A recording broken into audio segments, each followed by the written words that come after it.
Ideen i den her muldvarpfælde, det er, at man skubber den ned i gangen, og når den ned står i bunden af gangen, så lader man den sådan her. Og når man lader den, så går den plade, den går ned. Og når så muldvarpen, den kan næsten komme under, det vil sige, at den løfter lidt, den skubber ikke, den løfter i pladen, og så smækker fælden. Her imellem de to muldvarpskud, der må jo være en gang. Der sætter jeg spydet ned i jorden med en vis kort afstand, indtil jeg finder gangen. Bum, der var hul der.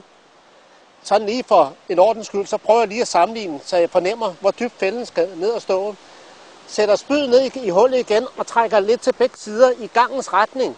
Sådan så at fælden, at der ikke er noget græs, der går i klemme, eller sten eller noget, der går i klemme i fælden, så lægger jeg stille og roligt fælden ned, så den står nede i bunden af gangen, trykker ikke, lad den stå frit dernede, og så spænder jeg den.